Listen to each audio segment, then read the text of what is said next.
Wanting to start a family, it's something so many of us feel deep down. But what happens when that path isn't as simple as you thought it would be? It can become this long road of questions, of waiting, and just hoping. Well, today we're going to dive into that journey. We'll look at the amazing science and the support out there that can actually turn that dream into a reality. So let's get into it. Just let that sink in for a second. That simple phrase right there, it holds a whole world of emotion. This came from a real couple, and it's the end of an 8-year wait. Can you even imagine? That's all the relief, all the joy, and that one single profound moment where absolutely everything changes. And really, that's what this is all about. Yes, the journey can be so hard, but it's also a story about hope. It's about how getting the right help, the right guidance, can lead to that exact moment, that positive result, and a brand new beginning. All right, so let's start at the very beginning of this journey. For so many people, the dream of having a child it's a huge part of how they see their future. But what happens when it doesn't go according to plan? Suddenly, there's all this uncertainty, right? And one of the biggest questions that comes up is, when should we actually ask for help? And the answer might surprise you. It's often just 6 months. Yeah, I know, that might sound a lot shorter than you'd think, but it's a really key time frame that specialists want you to keep in your back pocket. So here's the deal from the experts. If you've been trying for 6 months and nothing's happening, it might be time to just have a conversation. And this is especially true if you already know there are some potential issues, like maybe blocked tubes, fibroids, or even if there's a family history of genetic problems. The whole point isn't to wait around for years. It's about being proactive and getting some answers sooner rather than later. Okay, so once you decide to look for those answers, you're going to need a guide, right? Someone who can help you make sense of all the options, and that's where specialized clinics come into play. We're actually going to use one as a kind of case study to really understand what you should be looking for. So for this explainer, we're looking at a clinic called Maurya IVF in India. It's led by Dr. Nity Maurya, who's a specialist with some serious qualifications in reproductive medicine. But here's the thing. When you're looking at any clinic, the credentials matter, of course. Expertise is absolutely key. But what's just as important is their philosophy, their whole approach to how they care for people. And this quote, wow, it just perfectly captures the human side of all this science, doesn't it? It reminds us that this isn't some mechanical, robotic process. It's about really understanding that deep personal dream that every family has, and then being there with empathy and support every single step of the way. All right, let's get into the nitty-gritty, the treatments themselves. I know, the world of fertility medicine can sound super complex and maybe even a little overwhelming. But the truth is, the process usually follows a pretty logical step-by-step path. And the first thing you really need to know is that it's not always a straight shot to IVF. That's a common misconception. There are actually several different paths you can take, and they often start with much simpler, less invasive options.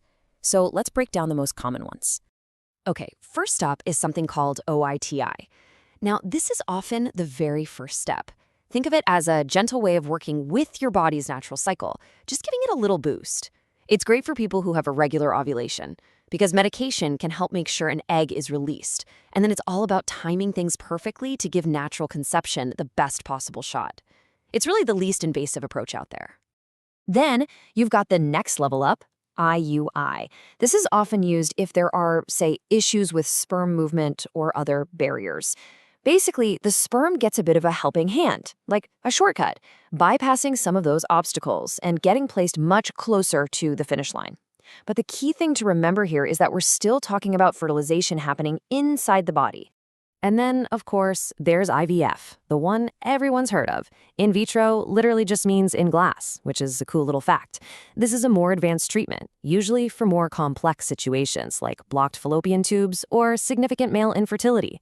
This is where fertilization actually happens outside the body, in a super controlled lab setting.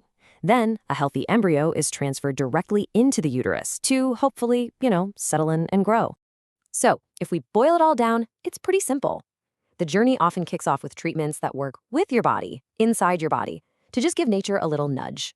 But for the trickier stuff, the solution might be fertilization outside the body in a lab.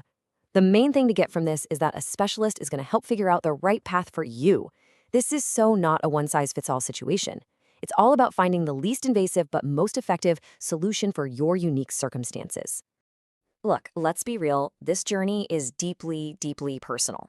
And it can be expensive. So trust is, well, it's everything. You have to feel confident and supported. So what exactly should you be looking for in a clinic? It really comes down to these 4 key pillars. First, an expert team. This is highly specialized stuff, so you need the best. Second, a state-of-the-art lab. I mean, that's where the magic of the science actually happens. Third, expert counseling, because the emotional side of this is huge. And finally, and this one is critical, transparent pricing. Yeah, let's talk about the money, because it's a massive factor for everyone. Knowing the costs up front is just essential. For instance, here we see a typical range for IVF in India, where a lakh is 100,000 rupees. But honestly, it doesn't matter where you are in the world, what's truly important is that transparency. When you know what to expect, it just removes this huge layer of stress. You can actually plan your life without being terrified of hidden fees popping up. Okay, so we've covered a lot.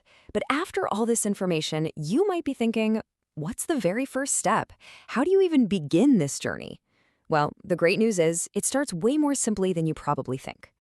It really just boils down to these 3 totally manageable steps. Step 1, book an appointment. That's it. Just start the conversation. Step 2, that leads to an assessment, where you'll get some tests done that give you clear answers. And step 3, from those answers, you get a customized plan built just for you. See? It's a clear, logical process that's designed to take you out of that place of uncertainty and into a place of action. And if you take away only one thing, let it be this. Your story, your body, your path. It's all unique to you. There is zero pressure to have everything figured out. That first step, it's not about committing to some big, scary treatment. It's just about committing to starting a conversation. That's all. At the end of the day, every single journey to parenthood is a story of hope. It starts with a dream, right? And then it's navigated with incredible science and a whole lot of support. And for so many people, it ends with a brand new chapter. So really, the only question left to ask is, where does your new beginning start?